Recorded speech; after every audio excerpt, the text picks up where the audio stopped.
আসসালামু আলাইকুম। আশা করছি আল্লাহর মধ্যে আপনারা সবাই অনেক ভালো আছেন। গাইস, আজকে সুন্দর একটি ইন্টারেস্টিং ঘটনা শেয়ার দিচ্ছি। আশা করি এই ঘটনাটি আপনাদের সবার অনেক ভালো লাগবে।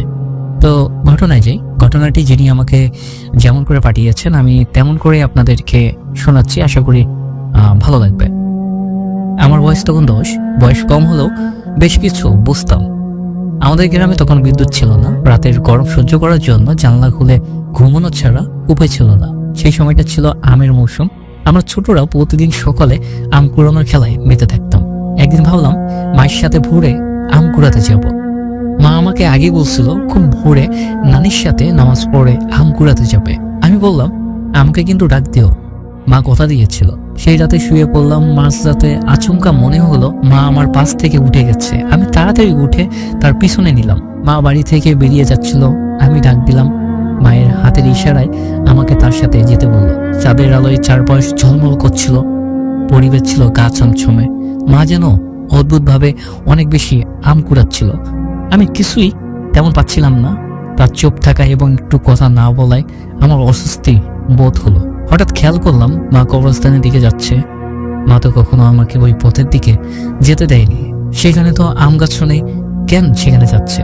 আমার সন্দেহ আরো বাড়তে লাগলো। চাঁদের আলোয় মায়ের পায়ের দিকে নজর পড়তেই গায়ের রক্ত জমে গেল। আমি দেখলাম তার পা দুটো মাটি থেকে বেশ কয়েক হাত উপরে পাচ্ছে। মা হাঁটছে না, ভেসে যাচ্ছে। আমার শরীর হিম হয়ে গেল, দম বন্ধ হয়ে আসছিল, গলা দিয়ে আওয়াজ বের হচ্ছিল না। প্রচন্ড ভয় নিয়ে জোরে দৌড় দিলাম। দৌড়াতে দৌড়াতে এক সময় মাটিতে পড়ে গেলাম। আমার দৌড়ে পড়ে যাওয়ার পর কিভাবে চাচির কাছে পৌঁছালাম সেটা আমার পরিষ্কার মনে নেই। চাচি আমাকে বারবার পানি ছিটিয়ে জাগানোর চেষ্টা করছিলেন। চোখ মেলতেই চাচার কণ্ঠে শুনলাম, এত রাতে কবরস্থানের দিকে তুই কি করছিলি? আমি সারা শরীরে ভয় নিয়ে বললাম, আমার মায়ের সাথে আম কুড়োতে গিয়েছিলাম। চাচা অবাক হয়ে বললেন, তোর মা তো ঘুমিয়ে আছে। চাচাকে নিয়ে যখন বাড়ি পৌঁছালাম তখন মা সত্যিই ঘুমাচ্ছিল। আমার মাথায় যেন বাজ ভাঙলো। তাহলে আমি কাকে অনুসরণ করলাম? পরিবারের সবাই জেগে উঠলো আমাকে এত বিপস্য দেখে। মা উঠে এলো। তখন আমি কেঁদে কেঁদে সব খুলে বললাম। মা বিস্মিত এবং আতঙ্কিত হয়ে তিনি বললেন, আমারও এমন অভিজ্ঞতা হয়েছে একবার। সেবার আমি ভোরে নানির সাথে আম কুড়াতে গিয়েছিলাম। কবরস্থানের কাছাকাছি পৌঁছে দেখি কেউ যেন ফিসফিস করে আমার নাম ধরে ডাকছে। আমি তাকালাম, কিন্তু কেউ হয়নি। এরপর কবরস্থানের ভিতর দিয়ে যাওয়ার সময় পিছনে গা ছমছমে অনুভূতি হচ্ছিল।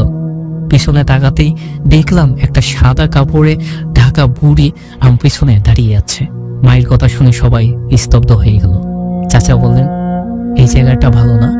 এখানে অনেক আগে অনেক দুর্ঘটনা ঘটেছিল। রাতে তো দূরের কথা, এখানে দিনেও কেউ যায় না। পরের দিন সকালে চাচা আমাকে নিয়ে কবরস্থানের পাশ দিয়ে গেলেন। সেই জায়গায় গিয়ে হঠাৎ একটা ঠান্ডা অনুভূতি হলো। গাছগুলো এমনভাবে দুলছিল যেন বাতাস শুয়েছে, অর্থাৎ একটুও বাতাস ছিল না। চাচা বললেন, এই জায়গাটা ভুতুড়ে, এখানে খারাপ জিন আছে। এরপর থেকে মা আর কখনো ভোর রাতে আম কুড়াতে যায়নি। পরিবারের সবাই আম কুড়ানো বন্ধ করে দিল। আমরা বুঝলাম কিছু জায়গার রহস্য অজানাই থাকা ভালো। গাইস, ঘটনাটি কেমন লাগলো অবশ্যই কমেন্টে জানাবেন। আর আপনাদের যদি কোনো ঘটনা থাকে তাহলে আমাদের সাথে শেয়ার করবেন। ইনশাআল্লাহ আমরাও সেটা প্রচার করব। তো দেখা হচ্ছে সুন্দর একটি নতুন ঘটনায়। আল্লাহ হাফেজ।